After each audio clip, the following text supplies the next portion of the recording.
BJP के लेंगाꯛꯁꯤꯡ terrorist government नि हाइना लाउथोकपा याइ के Meghachandra India amadi Manipur leingakna lamdamsigi misamsingda terrorist attack chathahanba lephanba ngamdre haraduna Prime Minister, Home Minister amasung BJP ge leingaksing asi terrorist government ni haina lauthokpa yare haina CLP gi lusingba ke Meghchandrana phongdokre Wapamsi ngarang Kotlen amadi Kotjin anigi marakta amasung Jaujang tekta chatharakpa ambusta soktuna Sijo Hospital da laikanariba misam singi phibam CPM gi lusingba singna punna ngarang ayuk pung 13 makhairom tarakpada yengsinbagi khongchatta phongdokibani mahakna hai mitai amadi kuki naga amadi kuki aikoi masel khatna bana karisu kanaba phangloi asi bhaksang natana karimata lehoroi Misamda militant singna akanbe attack sathaba matamda asi bhaksang khaktamak targa lehogani marmasina mipung khudingmak wakhal taminabagi matam yaure Thoudosina maram warga misam sing phajilaga thamba chumde furup khudingmak wakhal taminaba natana ing tappa purukloi maramdi lengak sing asina ing tappa puruknanaba thabak amata tawruklaroi haina maral sikhi Prime Minister, Home Minister yauna BJP ke lengak sing si terrorist lengak ni haina lauthokpa yai maramdi terrorist ki thabak sing si sahi ahum helaba phawba lephan bangamde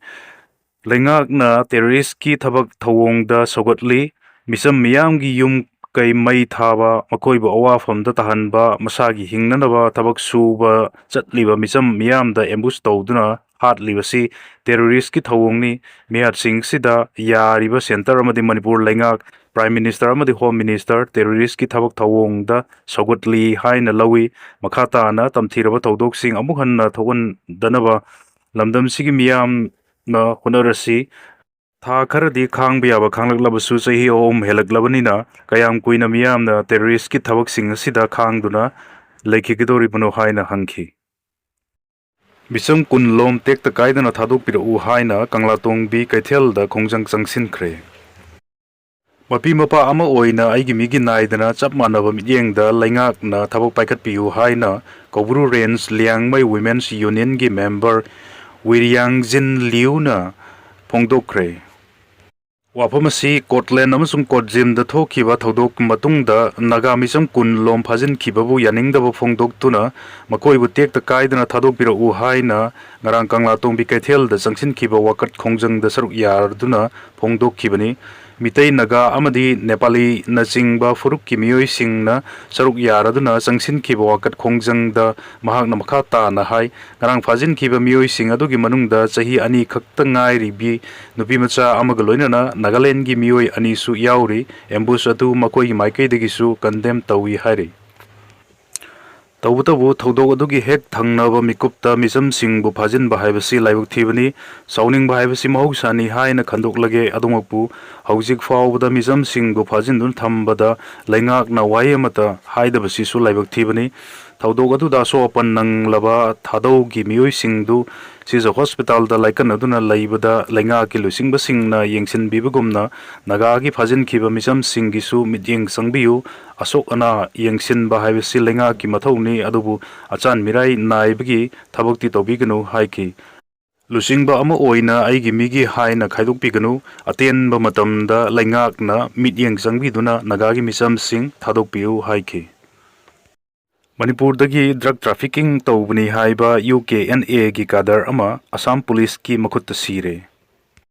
Ngarang numidang Assam amsung Manipur gi border mayada Kasar Police na drug lalonba singi mathakta chathakiba counter operation amada Manipur dagi Silent Dongal alias Dulung kauba UKNA gi interstate drug trafficking network ta chenabani haiba kadar ama Assam Police ki makhutta sire hari Pausigi matungina Jirighat Police Station gi Bomapuji gi forest area da Assam Police na operation chatharakpada laikhidraba kadar asina police tamna nongmai kaplakki masida Assam Police Commando Battalion gi Navjit Tati kauwa personnel ama soklabasu bulletproof vest na ngakthokpadagi kudung thingai oikhidre nongmai kaplakpadagi police ki maikaidagi handuna kapada laikhidraba mioi asi sokpani Mahapu Silchar Medical College amasung Hospital da laikan nanawa pukhalakpada Dr. Singna siraga purakle hairi ꯊꯧꯗꯣꯛ ꯑꯁꯤꯒꯤ ꯃꯇꯥꯡꯗ ꯀꯁꯥꯔꯒꯤ senior superintendent of police Sanjib Kumar ꯁꯥꯏꯀ꯭ꯌꯅ ꯐꯣꯡꯗꯣꯛꯈꯤꯕꯗ ꯊꯥ ꯑꯁꯤꯒꯤ 5ꯗ ꯗꯤꯛꯂꯥꯛ ꯍꯥꯏꯅ ꯈꯪꯅꯕ ꯃꯐꯝꯗ ꯑꯁꯥꯝ ꯄꯨꯂꯤꯁꯅ ꯑꯦꯟꯇꯤ ꯗ꯭ꯔꯒ ꯑꯣꯄꯔꯦꯁꯟ ꯆꯠꯊꯕꯗ ꯅꯣꯡꯃꯩꯅ ꯀꯥꯞꯂꯛꯄꯗꯒꯤ ꯁꯔꯤꯐ ꯍꯨꯁꯦꯟ ꯀꯥꯖꯤ ꯀꯧꯕ ꯀꯟꯁꯇꯦꯕꯜ ꯑꯃ ꯄꯥꯟꯗꯨꯅ ꯁꯣꯛꯈꯤꯕꯅꯤ꯫ ꯉꯔꯥꯡꯒꯤ ꯊꯧꯗꯣꯛꯇ ꯂꯩꯈꯤꯗ꯭ꯔꯕ UKNAꯒꯤ ꯀꯥꯗꯔ ꯑꯁꯤ ꯊꯧꯗꯣꯛ ꯑꯗꯨꯗꯁꯨ ꯆꯦꯟꯅꯕꯒ ꯂꯣꯏꯅꯅ ꯅꯨꯃꯤꯠ ꯑꯗꯨꯗ ꯃꯈꯣꯏꯅ ꯁꯤꯖꯤꯟꯅꯈꯤꯕ ꯅꯣꯡꯃꯩꯁꯨ ꯔꯤꯀꯣꯚꯔ ꯇꯧꯕ ꯉꯝꯂꯦ ꯍꯥꯏꯔꯤ꯫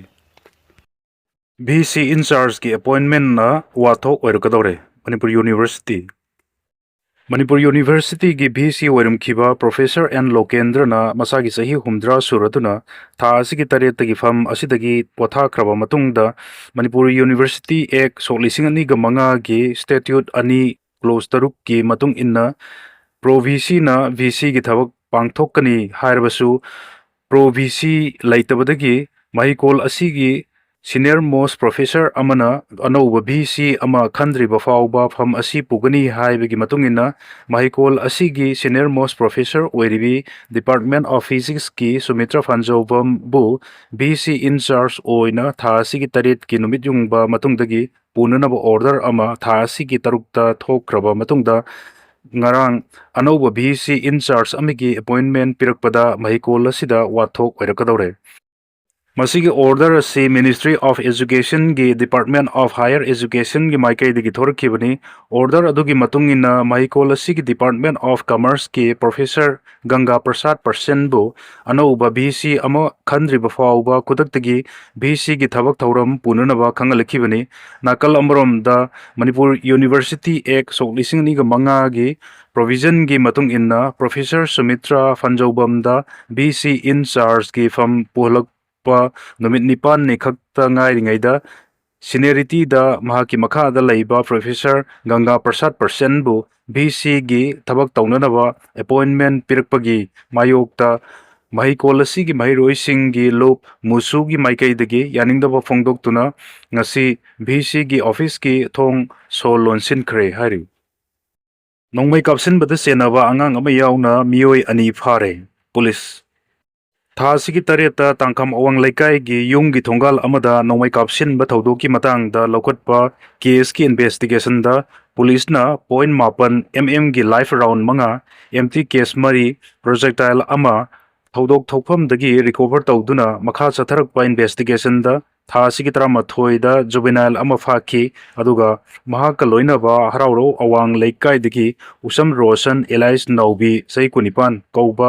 ꯃꯤꯑꯣꯏ ꯑꯃꯅ ꯊꯥ ꯑꯁꯤꯒꯤ 12ꯗ ꯐꯥꯒꯠꯄꯒ ꯂꯣꯏꯅꯅ ꯏꯟꯚꯦꯁꯇꯤꯒꯦꯁꯟ ꯑꯁꯤꯒꯤ ꯃꯇꯨꯡ ꯏꯟꯅ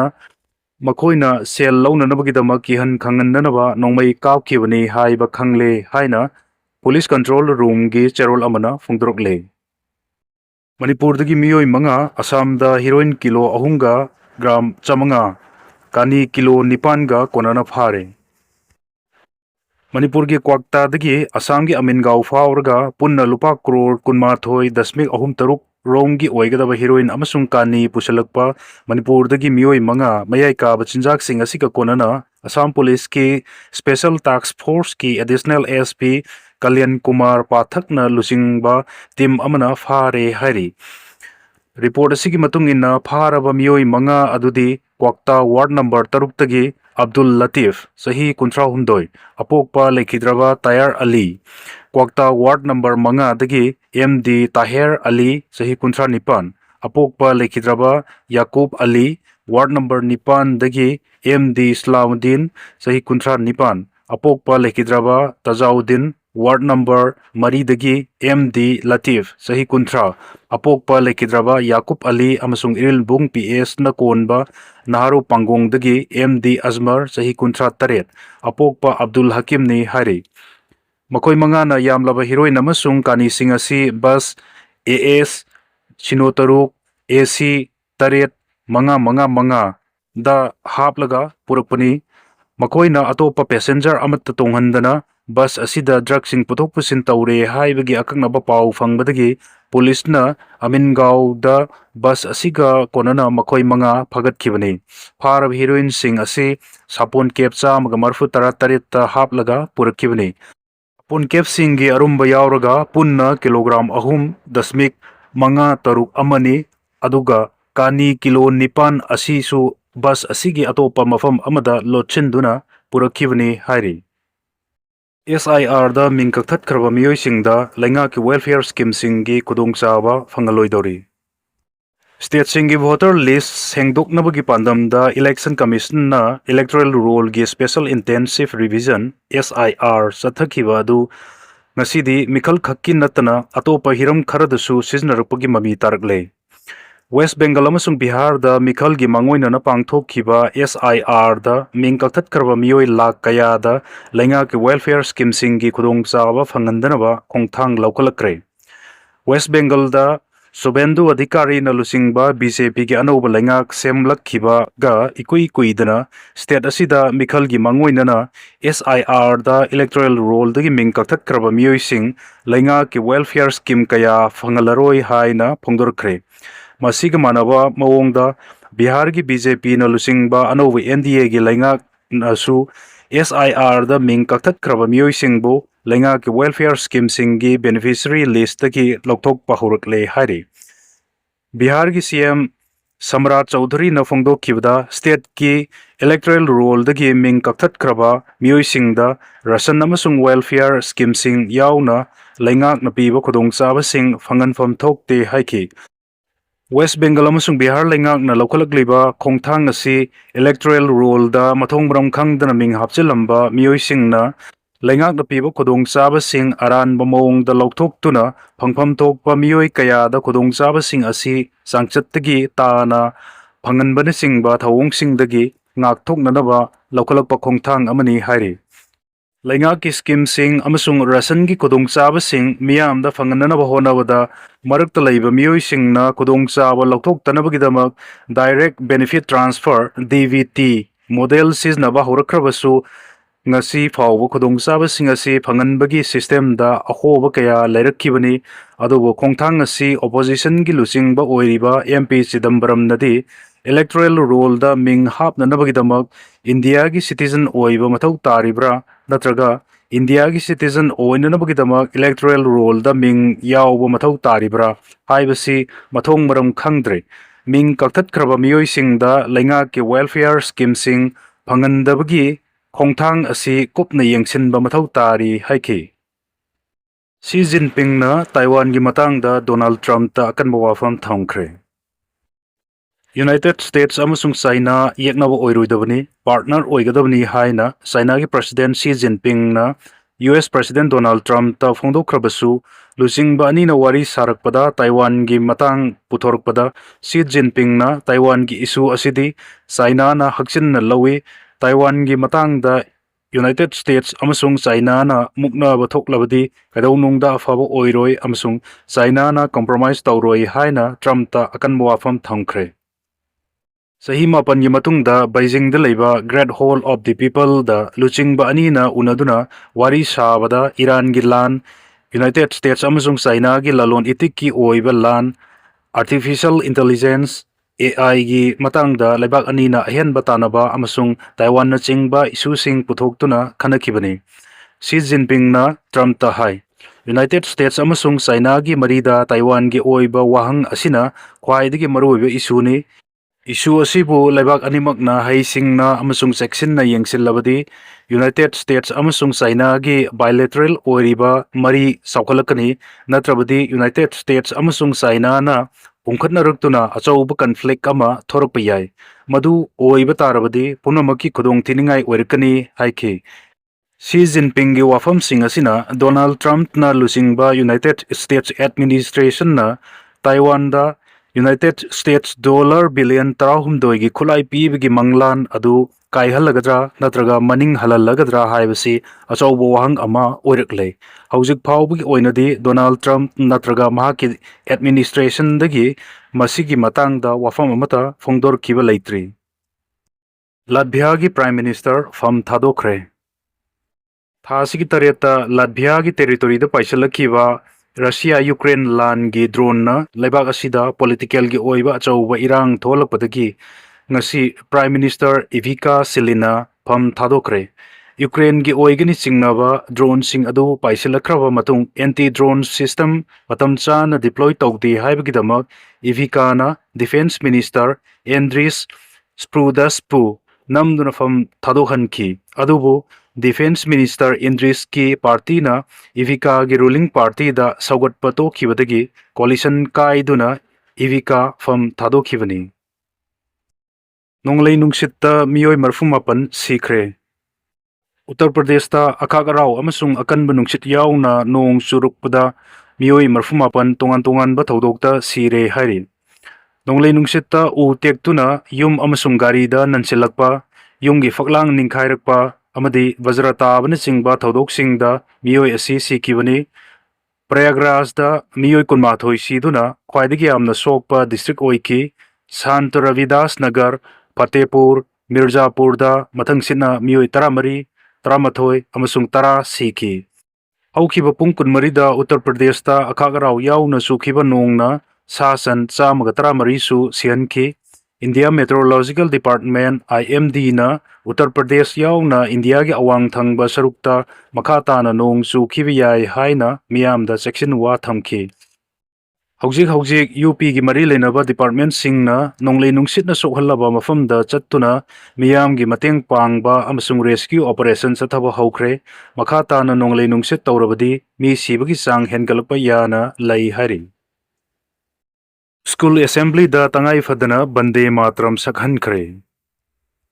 ꯋꯦꯁꯠ ꯕꯦꯡꯒꯜꯒꯤ ꯑꯅꯧꯕ ꯕꯤꯖꯦꯄꯤꯒꯤ ꯂꯩꯉꯥꯛꯅ ꯁ꯭ꯇꯦꯠ ꯑꯁꯤꯗ ꯂꯩꯔꯤꯕ ꯂꯩꯉꯥꯛꯅ ꯆꯂꯥꯏꯕ ꯑꯃꯁꯨꯡ ꯑꯦꯗꯦꯗ ꯁ꯭ꯀꯨꯜꯁꯤꯡꯒꯤ ꯑꯌꯨꯛꯀꯤ ꯑꯦꯁꯦꯝꯕ꯭ꯂꯤꯗ ꯃꯍꯩꯔꯣꯏꯁꯤꯡꯕꯨ ꯇꯉꯥꯏꯐꯗꯅ ꯕꯟꯗꯦ ꯃꯥꯇꯔꯝ ꯁꯛꯍꯟꯒꯗꯕꯅꯤ ꯍꯥꯏꯅ ꯗꯤꯔꯦꯛꯁꯟ ꯄꯤꯈ꯭ꯔꯦ꯫ ꯈꯣꯡꯊꯥꯡ ꯑꯁꯤ ꯌꯨꯅꯤꯌꯟ ꯂꯩꯉꯥꯛꯅ ꯅꯦꯁꯅꯦꯜ ꯁꯤꯝꯕꯣꯜꯁꯤꯡꯕꯨ ꯍꯦꯟꯅ ꯏꯀꯥꯏ ꯈꯨꯝꯅꯕ ꯎꯠꯅꯅꯕ ꯊꯧꯔꯥꯡ ꯇꯧꯔꯛꯈ꯭ꯔꯕ ꯃꯇꯨꯡꯗ ꯂꯧꯈꯠꯂꯛꯈꯤꯕꯅꯤ꯫ ꯃꯁꯤꯒꯤ ꯃꯊꯛꯇ ꯌꯨꯅꯤꯌꯟ ꯂꯩꯉꯥꯛꯅ prevention of insult to national honours act 1978 ꯁꯦꯝꯗꯣꯛ ꯁꯥꯗꯣꯛꯇꯨꯅ ꯕꯟꯗꯦ ꯃꯥꯇꯔꯝ ꯁꯛꯄꯗ ꯑꯊꯤꯡꯕ ꯄꯤꯕ ꯊꯧꯑꯣꯡꯁꯤꯡꯕꯨ ꯆꯩꯔꯥꯛ ꯄꯤꯕ ꯌꯥꯕ ꯊꯧꯑꯣꯡ ꯑꯣꯏꯍꯟꯒꯗꯧꯔꯤ ꯍꯥꯏꯔꯤ꯫ ꯌꯨꯅꯥꯏꯇꯦꯗ ꯁ꯭ꯇꯦꯠꯁꯀꯤ ꯕ꯭ꯂꯣꯀꯦꯗꯅ ꯀ꯭ꯌꯨꯕꯥꯗ ꯊꯥꯎ ꯃꯔꯤꯛ ꯑꯃ ꯐꯥꯎꯕ ꯐꯪꯍꯟꯗ꯭ꯔꯦ꯫ ꯏꯅꯔꯖꯤ ꯃꯤꯅꯤꯁꯇꯔ ꯚꯤꯟꯁꯦꯟꯠ ꯌꯨꯅꯥꯏꯇꯦꯗ ꯁ꯭ꯇꯦꯠꯁꯅ ꯕ꯭ꯂꯣꯀꯦꯗ ꯇꯧꯁꯤꯟꯈꯤꯕꯗꯒꯤ ꯀ꯭ꯌꯨꯕꯥꯗ ꯄꯦꯇ꯭ꯔꯣꯜ, ꯗꯤꯖꯜ ꯑꯃꯁꯨꯡ ꯑꯇꯣꯞꯄ ꯊꯥꯎꯁꯤꯡ ꯃꯔꯤꯛ ꯑꯃ ꯐꯥꯎꯕ ꯐꯪꯗ꯭ꯔꯦ꯫ ꯂꯩꯔꯝꯕ ꯊꯥꯎꯁꯨ ꯄꯨꯝꯂꯣꯏ ꯂꯣꯏꯔꯦ ꯍꯥꯏꯅ ꯂꯩꯕꯥꯛ ꯑꯁꯤꯒꯤ ꯏꯅꯔꯖꯤ ꯃꯤꯅꯤꯁꯇꯔ ꯚꯤꯟꯁꯦꯟꯠ ꯂꯦꯗꯤꯅ ꯂꯥꯎꯊꯣꯛꯈ꯭ꯔꯦ꯫ ꯃꯍꯥꯛꯅ ꯍꯥꯏ ꯍꯧꯖꯤꯛ ꯀ꯭ꯌꯨꯕꯥꯗ ꯊꯥꯎ ꯃꯔꯤꯛ ꯑꯃ ꯐꯥꯎꯕ ꯂꯩꯇꯕꯅ ꯑꯔꯨꯕ ꯐꯤꯚꯝ ꯍꯥꯏꯕꯗꯨ ꯑꯣꯏꯔꯦ꯫ ꯂꯩꯕꯥꯛꯀꯤ ꯏꯟꯐ꯭ꯔꯥꯁꯇ꯭ꯔꯛꯆꯔ ꯑꯃꯁꯨꯡ ꯑꯇꯣꯞꯄ ꯁꯤꯁꯇꯦꯝꯁꯤꯡ ꯃꯊꯧ ꯇꯧꯕ ꯉꯝꯗ꯭ꯔꯦ꯫ ꯊꯥꯎ ꯐꯪꯗꯕꯅ ꯄꯥꯋꯔ ꯄ꯭ꯂꯥꯟꯠꯁꯤꯡꯁꯨ ꯃꯊꯧ ꯇꯧꯕ ꯉꯝꯂꯛꯇꯕꯗꯒꯤ ꯀ꯭ꯌꯨꯕꯥꯒꯤ ꯃꯐꯝ ꯑꯌꯥꯝꯕꯗ ꯃꯩ ꯐꯪꯍꯟꯕ ꯉꯝꯗ꯭ꯔꯦ꯫ ꯃꯩ ꯐꯪꯗꯕꯅ ꯂꯩꯕꯥꯛꯀꯤ ꯃꯦꯁꯤꯅꯔꯤ ꯃꯊꯧ ꯇꯧꯕ ꯉꯝꯂꯛꯇ꯭ꯔꯦ ꯑꯃꯁꯨꯡ ꯄꯨꯝꯅꯃꯛ ꯃꯔꯥꯏ ꯆꯥꯏꯊꯔꯛꯄꯒꯤ ꯐꯤꯚꯝꯗ ꯂꯩꯔꯦ ꯍꯥꯏꯔꯤ꯫ ꯚꯤꯟꯁꯦꯟꯠ ꯂꯦꯗꯤꯅ ꯌꯨꯅꯥꯏꯇꯦꯗ ꯁ꯭ꯇꯦꯠꯁꯀꯤ ꯕ꯭ꯂꯣꯀꯦꯗꯄꯨ ꯌꯥꯅꯤꯡꯗꯕ ꯐꯣꯡꯗꯣꯛꯂꯗꯨꯅ ꯀ꯭ꯌꯨꯕꯥꯗ ꯊꯥꯎ ꯌꯣꯟꯕ ꯉꯝꯕ ꯂꯩꯕꯥꯛ ꯅꯠꯇ꯭ꯔꯒ ꯑꯣꯔꯒꯅꯥꯏꯖꯦꯁꯟꯁꯤꯡꯕꯨ ꯑꯩꯈꯣꯏꯅ ꯇꯔꯥꯝꯅ ꯑꯣꯛꯀꯅꯤ ꯍꯥꯏꯈꯤ꯫ ꯄꯟꯕ ꯌꯥꯕꯗꯤ ꯌꯨꯅꯥꯏꯇꯦꯗ ꯁ꯭ꯇꯦꯠꯁꯅ ꯀ꯭ꯌꯨꯕꯥꯗ ꯊꯥꯎ ꯄꯨꯁꯤꯟꯕ ꯊꯤꯡꯂꯛꯈꯤꯕꯁꯤ ꯊꯥ 4ꯔꯣꯝ ꯁꯨꯔꯛꯂꯕꯅꯤ꯫ ꯁꯪꯒꯣꯝꯒꯤ ꯃꯃꯜ ꯂꯨꯄꯥ 2 ꯍꯦꯟꯒꯠꯈ꯭ꯔꯦ꯫ ꯏꯟꯗꯤꯌꯥꯒꯤ ꯗꯦꯌꯔꯤ ꯄ꯭ꯔꯗꯛ ꯈ꯭ꯋꯥꯏꯗꯒꯤ ꯌꯥꯝꯅ ꯄꯨꯊꯣꯛꯄ ꯀꯝꯄꯦꯅꯤꯁꯤꯡ ꯑꯣꯏꯔꯤꯕ ꯑꯃꯨꯜ ꯑꯃꯁꯨꯡ ꯃꯥꯗꯔ ꯗꯦꯌꯔꯤꯅ ꯁꯪꯒꯣꯝꯒꯤ ꯃꯃꯜ ꯉꯁꯤꯗꯒꯤ ꯂꯤꯇꯔꯗ ꯂꯨꯄꯥ 2 ꯍꯦꯟꯒꯠꯈ꯭ꯔꯦ꯫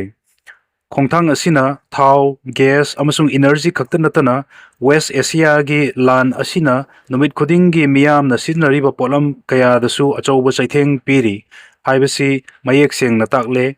ꯁꯪꯒꯣꯝ ꯃꯃꯜ ꯍꯦꯟꯒꯠꯂꯛꯂꯤꯕꯁꯤ ꯄꯣꯠꯊꯣꯛ ꯄꯨꯊꯣꯛꯄꯗ ꯆꯪꯕ ꯄꯣꯠꯂꯝꯁꯤꯡ ꯇꯥꯡꯈꯠꯂꯛꯄꯅꯅꯤ꯫ ꯃꯁꯤꯗ ꯅꯠꯇꯅ ꯄ꯭ꯔꯗꯛꯁꯤꯡꯒꯤ ꯄꯦꯀꯦꯖ ꯁꯦꯝꯕꯗ ꯆꯪꯕ ꯐꯤꯂꯝ ꯌꯥꯎꯅ ꯁꯟꯕꯤꯗ ꯄꯤꯖꯕ ꯃꯆꯤꯟꯖꯥꯛꯁꯨ ꯆꯍꯤ ꯈꯨꯗꯤꯡꯒꯤ ꯑꯁꯨꯝ ꯇꯥꯡꯈꯠꯂꯛꯂꯤ꯫ ꯃꯁꯤꯅ ꯃꯔꯝ ꯑꯣꯏꯔꯒ ꯗꯦꯌꯔꯤ ꯄ꯭ꯔꯗꯛ ꯁꯦꯝꯂꯤꯕ ꯀꯝꯄꯦꯅꯤꯁꯤꯡꯅ ꯈꯣꯡꯊꯥꯡ ꯑꯁꯤ ꯂꯧꯔꯛꯄꯅꯤ ꯍꯥꯏꯅ ꯀꯝꯄꯦꯅꯤ ꯑꯅꯤ ꯑꯁꯤꯒꯤ ꯃꯥꯏꯀꯩꯗꯒꯤ ꯐꯣꯡꯗꯣꯔꯛꯂꯤ꯫ CBIꯅ ꯔꯦꯠ ꯆꯠꯊꯈ꯭ꯔꯦ꯫ ꯑꯅꯤꯜ ꯙꯤꯔꯨꯚꯥꯏ ꯑꯝꯕꯥꯅꯤ ꯒ꯭ꯔꯨꯞꯀꯤ ꯀꯝꯄꯦꯅꯤ ꯑꯃ ꯑꯣꯏꯔꯤꯕ ꯔꯤꯂꯥꯌꯟꯁ ꯀꯝꯃ꯭ꯌꯨꯅꯤꯀꯦꯁꯟꯁꯀꯤ ꯐ꯭ꯔꯣꯗ ꯀꯦꯁ ꯑꯃꯒ ꯃꯔꯤ ꯂꯩꯅꯅ ꯁꯦꯟꯇ꯭ꯔꯦꯜ ꯕ꯭ꯌꯨꯔꯣ ꯑꯣꯐ ꯏꯟꯚꯦꯁꯇꯤꯒꯦꯁꯟ (CBIꯅ) ꯃꯨꯝꯕꯥꯏ, ꯒꯨꯔꯨꯒ꯭ꯔꯥꯝ ꯑꯃꯁꯨꯡ ꯕꯦꯡꯒꯂꯨꯔꯨꯅꯆꯤꯡꯕ ꯃꯐꯝ 8ꯇ ꯔꯦꯠ ꯆꯠꯊꯈ꯭ꯔꯦ꯫ ꯔꯦꯠ ꯆꯠꯊꯈꯤꯕꯁꯤ ꯀꯨꯝꯖꯥ 2015ꯗꯒꯤ 2018 ꯐꯥꯎꯕꯒꯤ ꯃꯅꯨꯡꯗ ꯀꯝꯄꯦꯅꯤ ꯑꯁꯤꯒꯤ CEO, CFO ꯑꯃꯁꯨꯡ ꯗꯤꯔꯦꯛꯇꯔꯅꯆꯤꯡꯕ ꯑꯣꯏꯔꯝꯕ ꯃꯤꯑꯣꯏꯁꯤꯡꯒꯤ ꯌꯨꯝꯗꯅꯤ꯫ ꯔꯦꯗ ꯑꯁꯤ ꯃꯨꯝꯕꯥꯏꯒꯤ ꯁꯤꯕꯤꯑꯥꯏ ꯀꯦꯁꯁꯤꯡꯒꯤ ꯁ꯭ꯄꯦꯁꯦꯜ ꯖꯖꯅ ꯏꯁꯨ ꯇꯧꯕ ꯁꯣꯔꯁ ꯋꯥꯔꯦꯟꯠꯁꯤꯡꯒꯤ ꯃꯈꯥꯗꯅꯤ꯫ ꯔꯦꯗ ꯆꯠꯊꯈꯤꯕ ꯑꯗꯨꯗ ꯆꯤꯡꯅꯅꯤꯡꯉꯥꯏ ꯑꯣꯏꯕ ꯄꯣꯠꯂꯝ ꯀꯌꯥ ꯐꯒꯠꯄ ꯉꯝꯂꯦ ꯑꯃꯁꯨꯡ ꯃꯈꯥ ꯇꯥꯅ ꯊꯤꯕ ꯍꯨꯝꯕꯒꯤ ꯊꯕꯛ ꯆꯠꯊꯈꯤꯒꯅꯤ ꯍꯥꯏꯅ ꯁꯤꯕꯤꯑꯥꯏꯒꯤ ꯃꯥꯏꯀꯩꯗꯒꯤ ꯐꯣꯡꯗꯣꯔꯛꯈꯤ꯫